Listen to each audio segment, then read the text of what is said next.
हाय बच्चों, कैसे हो आप लोग सब।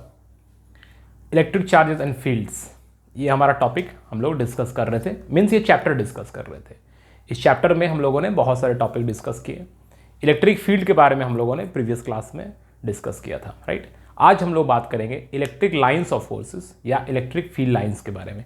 बहुत ही इंपॉर्टेंट टॉपिक है इस चैप्टर का, और इसमें से एकदम श्योर शॉट एक ना एक क्वेश्चन आता ही आता है। तो आप लोग कॉन्सेप्ट पर ध्यान देंगे और इस वीडियो को ध्यान से देखेंगे और प्रॉपरली इसको नोट डाउन करेंगे, राइट। तो चलिए क्लास को स्टार्ट करते हैं। तो हमारा आज का टॉपिक है इलेक्ट्रिक फील्ड लाइंस। तो ये इलेक्ट्रिक फील्ड लाइंस क्या होता है बच्चों?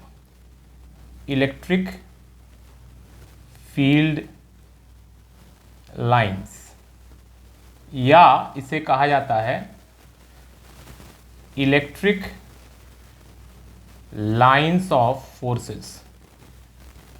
Electric lines of forces. तो ये हमारा क्या होता है? जैसा कि हम लोगों ने प्रीवियस क्लास में डिस्कस किया था। प्रीवियस क्लास में हम लोगों ने क्या डिस्कस किया था कि एक चार्ज है, कोई भी एक चार्ज है, तो उस चार्ज के चारों तरफ एक फील्ड होता है, ठीक है, जिसे हम लोग इलेक्ट्रिक फील्ड कहते हैं। अब सोचिए कि ये एक चार्ज है जिसे हम लोग सोर्स चार्ज कह रहे थे। ये सोर्स चार्ज यहां पर मौजूद एक दूसरे चार्ज को इफेक्ट कर रहा है, राइट। इस पर एक फोर्स लगा रहा है, इसको इन्फ्लुएंस कर रहा है, इसको प्रभावित कर रहा है। तो कैसे प्रभावित कर रहा होगा? जैसे आप कहीं खड़े रहते हैं और आपके प्रेजेंस में दूसरे लोग प्रभावित हो जाते हैं, राइट। जैसे आप क्लास में बच्चों हल्ला करते हैं, आपके टीचर क्या होता है, प्रभावित हो जाते हैं, वो डिस्टर्ब हो जाते हैं, क्योंकि आपके टीचर आपके फील्ड में है और आपका फील्ड उन्हें इन्फ्लुएंस कर रहा है। तो इन्फ्लुएंस कर रहा है मतलब क्या? यहां तो दोनों में कोई फिजिकल कॉन्टैक्ट नहीं है। अरे भाई साहब, फिजिकल कॉन्टैक्ट नहीं है तो कैसे इन्फ्लुएंस कर रहा है? कभी आपने सोचा? क्लास 11th में भी हम लोगों ने पढ़ा था ग्रेविटेशनल फील्ड। सन अर्थ को कैसे इन्फ्लुएंस कर रहा है? विदाउट टच, बिना छुए हुए। कैसे टच कैसे करता है? तो वो करता है अपने इलेक्ट्रिक, यहां पे हम लोग ग्रेविटेशनल फील्ड की बात करते हैं, यहां पे इलेक्ट्रिक फील्ड होता है। इलेक्ट्रिक फील्ड की मदद से, जो हमें दिखता नहीं है, बट जहां भी एक चार्ज है उसके चारों तरफ जो उसका इलेक्ट्रिक फील्ड है, तो फील्ड लाइंस भी है। और वो लाइंस के द्वारा वो दूसरे चार्ज को क्या करता है? इन्फ्लुएंस करता है, इफेक्ट करता है, ठीक है। तो अब ये इलेक्ट्रिक फील्ड लाइंस को हम लोग डिफाइन कैसे करेंगे? सपोज कर लीजिए कि हमारे पास एक यूनिट पॉजिटिव चार्ज है, ठीक है, एक यूनिट पॉजिटिव चार्ज है बच्चों, ठीक है। अब ये हमें ये बताइए कि ये यूनिट पॉजिटिव चार्ज को अगर हम फ्री छोड़ दें, आजाद छोड़ दिए कि भाई तुम आजाद हो, तो जहां मन वहां जाओ, तो ये पॉजिटिव चार्ज किधर जाएगा? वो किसी ना किसी नेगेटिव की तलाश में ही जाएगा, राइट। ये पॉजिटिव चार्ज किसी ना किसी नेगेटिव के तलाश में जाएगा। तो ये जिस पाथ को फॉलो करेगा बच्चों, उस इमेजिनरी पाथ को हम लोग बोलते हैं इलेक्ट्रिक फील्ड लाइंस या इलेक्ट्रिक लाइंस ऑफ फोर्सेस। एक यूनिट पॉजिटिव चार्ज जिस इमेजिनरी पाथ को ट्रेस करता है, जिस इमेजिनरी पाथ को फॉलो करता है, उस पाथ को हम लोग बोलते हैं इलेक्ट्रिक फील्ड लाइंस या इलेक्ट्रिक लाइंस ऑफ फोर्सेस। बात समझ में आ गई? इलेक्ट्रिक फील्ड लाइंस किसे कहते हैं? वो इमेजिनरी पाथ जिसको एक यूनिट फॉलो करता है। When it is allowed to move freely in space, freely move करो भाई, आपको कोई इन्फ्लुएंस नहीं कर रहा है, आप मूव कीजिए। ये जो पाथ ये फॉलो करेगा, that is called electric field lines या electric lines of forces. Clear है? यहां तक कॉन्सेप्ट क्लियर है? अब हम लोग बात करेंगे इलेक्ट्रिक फील्ड लाइंस या इलेक्ट्रिक लाइंस ऑफ फोर्सेस के प्रॉपर्टीज के बारे में। प्रॉपर्टीज को आप ध्यान से नोट करेंगे बच्चों, बिकॉज प्रॉपर्टीज से क्वेश्चन हर साल रहता है, ठीक है। तो चलिए प्रॉपर्टीज की बात कर लेते हैं। तो पहला प्रॉपर्टी क्या है? पहला प्रॉपर्टी बच्चों है कि हम लोग प्रॉपर्टीज की बात कर रहे हैं, राइट। किसकी प्रॉपर्टीज की बात कर रहे हैं? आपके पास कितनी प्रॉपर्टी है उसकी बात नहीं कर रहे हैं, राइट। हम लोग इसके फीचर्स, इसके कैरेक्टरिस्टिक्स की बात कर रहे हैं। किसकी कैरेक्टरिस्टिक्स और फीचर की बात कर रहे हैं? Electric field lines, electric lines of forces की। पहला कैरेक्टरिस्टिक है इसका, इट ओरिजिनेट्स फ्रॉम कहां से ओरिजिनेट करता है, कहां से निकलता है? गंगा ऑरिजिनेट्स फ्रॉम गंगोत्री, वो ही वाला originate, it originate from positive charge. कहां से ऑरिजिनेट करता है बच्चों? पॉजिटिव चार्ज से ऑरिजिनेट करता है। एंड टर्मिनेट्स, अरे टर्मिनेट मतलब कंपनी से टर्मिनेट नहीं कर दिया, टर्मिनेट्स का मतलब जहां पे एंड हो रहा है, इनटू कहां? Negative charge. This is the first property. समझ में आ गया? पहला प्रॉपर्टी क्या है? It originates from positive charge and terminates into negative charge. मतलब अगर एक पॉजिटिव चार्ज है और यहां पे एक नेगेटिव चार्ज है, तो ये पॉजिटिव से निकलकर नेगेटिव की तरफ जाएगा, पॉजिटिव से निकलकर नेगेटिव की तरफ जाएगा, पॉजिटिव से निकलकर नेगेटिव की तरफ जाएगा, पॉजिटिव से ये निकल रहा है, पॉजिटिव से ये निकल रहा है, पॉजिटिव से निकल रहा है, और नेगेटिव में टर्मिनेट या एंड या घुस रहा है, जैसे भी आपको समझना है। समझ में आया? पॉजिटिव से निकलेगा और नेगेटिव में टर्मिनेट करेगा। This is what we called originates from positive charge and terminates into negative charge। ठीक है? So this is the basic and the first property। Okay, अब सोचिए बच्चों कि एक पॉजिटिव चार्ज है और दूसरा भी पॉजिटिव चार्ज है, राइट? एक पॉजिटिव था, दूसरा नेगेटिव था, तो इस लॉजिक से तो हम लोगों ने यहां पर इलेक्ट्रिक फील्ड का पैटर्न बना दिया इलेक्ट्रिक लाइंस ऑफ फोर्सेस या इलेक्ट्रिक फील्ड लाइंस की मदद से, ऐसा कुछ पैटर्न होगा, राइट? बट यहां पर क्या होगा अगर दो पॉजिटिव या दो नेगेटिव रहता तो देखिए, पॉजिटिव से तो लाइन निकलेगा, ये तो हमारा रूल कह रहा है, पॉजिटिव से तो लाइन निकलेगा, पॉजिटिव से तो लाइन निकलेगा, पॉजिटिव से तो लाइन निकलेगा, यहां भी निकलेगा, राइट? किसी नेगेटिव की तलाश में जाएगा। यहां पर क्या होगा? यहां से पॉजिटिव निकल के तो नेगेटिव में नहीं जा पाएगा, यहां से जो लाइन निकलेगा बच्चों वो यहां पर बेंड कर जाएगा, ऐसे बेंड कर जाएगा, क्योंकि दोनों फील्ड लाइंस एक दूसरा को क्या कर देगा? यहां पर बेंड कर देगा, यहां पर बेंड कर देगा, इस तरह से बेंड कर देगा। समझ में आया? कभी टच नहीं करेगा, एक दूसरे को बेंड कर देगा। इसको आप ध्यान रखिएगा, दो पॉजिटिव रहेगा तो क्या होगा। क्लियर है यहां पे कॉन्सेप्ट? एक पॉजिटिव एक नेगेटिव रहा तो पॉजिटिव से निकल के नेगेटिव में टर्मिनेट किया, दो पॉजिटिव है तो लाइन तो पॉजिटिव से निकलेगा, बट यहां पर दोनों लाइन पॉजिटिव से निकल के बेंड कर जाएगा, राइट? समझ में आया? चलिए, ये हो गया इसका पहला प्रॉपर्टी। दूसरा प्रॉपर्टी की बात करते हैं। दूसरा प्रॉपर्टी क्या है?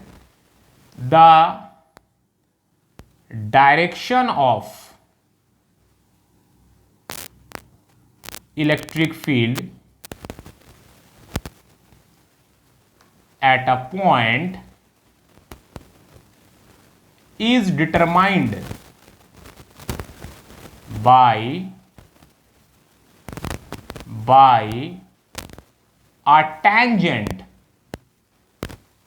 a tangent drawn at that point। ठीक है?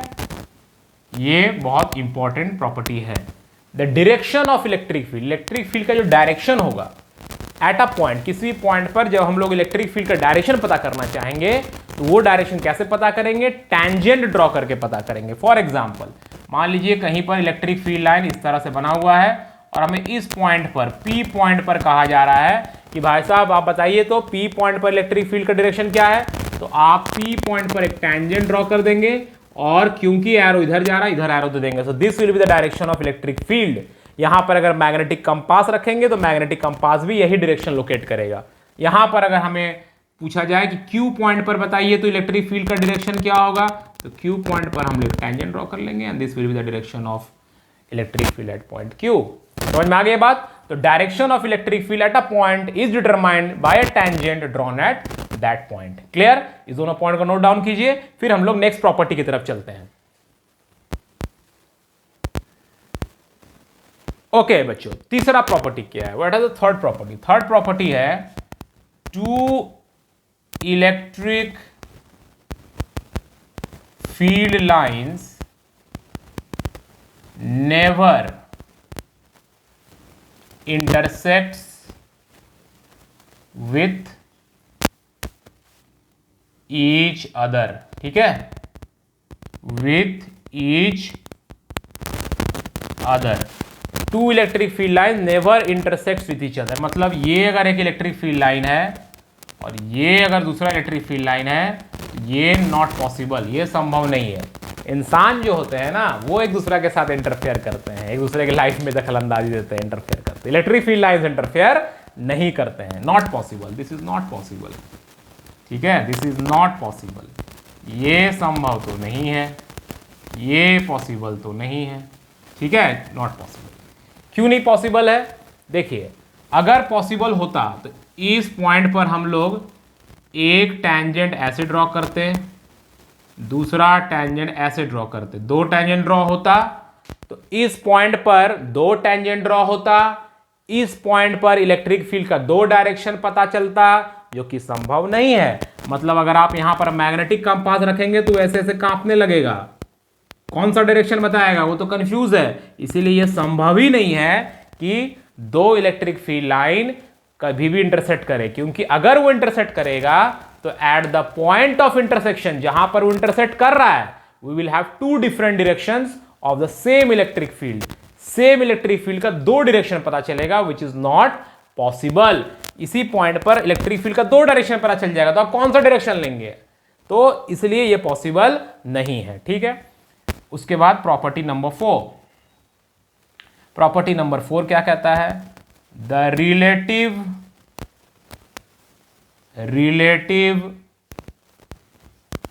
क्लोजनेस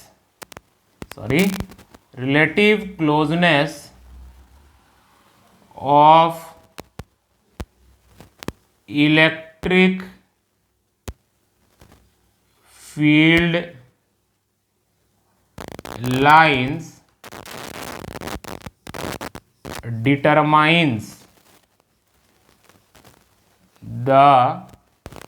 determines the magnitude, और आप बोल सकते हैं स्ट्रेंथ, ताकत ऑफ इलेक्ट्रिक फील्ड,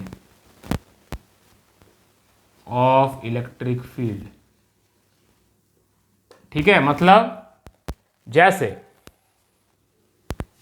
ये देखिए, इस तरह अगर कहीं पे रिप्रेजेंट किया गया है, तो इसका मतलब हुआ कि वहां पर इलेक्ट्रिक फील्ड जो है वो यूनिफॉर्म है। कैसा है? यूनिफॉर्म है। क्यों? क्योंकि डायरेक्शन और दोनों लाइंस के बीच में गैप सेम है, तो ये यूनिफॉर्म इलेक्ट्रिक फील्ड हो गया। यूनिफॉर्म इलेक्ट्रिक फील्ड का मतलब होता है हर जगह इलेक्ट्रिक फील्ड का मैग्नीट्यूड जो है वो सेम होगा। अगर मान लीजिए इस तरह से रिप्रेजेंट किया गया है, तो ये नॉन यूनिफॉर्म हो जाएगा। हालांकि इलेक्ट्रिक फील्ड का डायरेक्शन तो सेम है, बट लाइंस के बीच में जो रिलेटिव क्लोजनेस है वो सेम नहीं है। इसका मतलब यूनिफॉर्म इलेक्ट्रिक फील्ड नहीं है, हर जगह इलेक्ट्रिक फील्ड का स्ट्रेंथ सेम नहीं है, तो ये हो जाएगा non uniform electric field, non uniform electric field. Clear है? ये नॉन यूनिफॉर्म इलेक्ट्रिक फील्ड हो गया। क्लियर? समझ में आ रहा है? तो यहां पर अगर आपसे पूछा जाए कि इलेक्ट्रिक फील्ड का स्ट्रेंथ ज्यादा कहां होगा, तो पॉइंट क्या कह रहा है? The relative closeness of the electric field lines determines the magnitude और स्ट्रेंथ ऑफ इलेक्ट्रिक फील्ड। जितना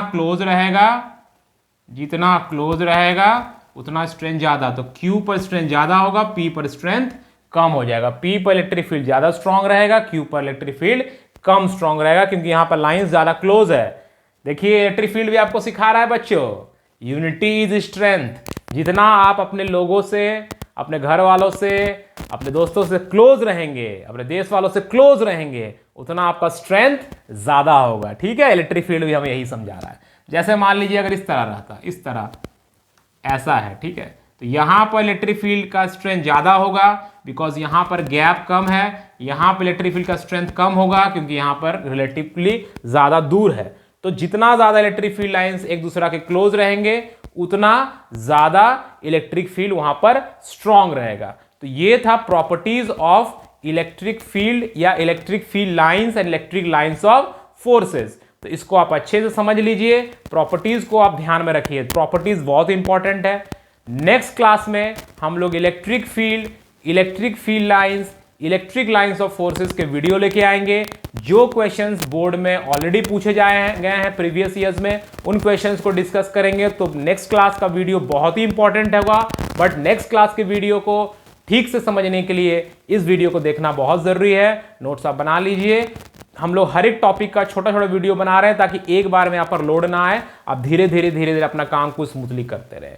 तो ठीक है, आज की वीडियो को देख लें, अच्छे से नोट्स बना लें, प्रॉपर्टीज को ध्यान में रखें, और इस पर बेसिस हम लोग नेक्स्ट वीडियो में क्वेश्चंस लेकर आएंगे जो आपके लिए बहुत ही हेल्पफुल होगा। Thank you all of you, see in the next video, bye, and keep sharing our channel, keep subscribing our channel, and keep liking our videos. Thank you all of you. Bye. Take care.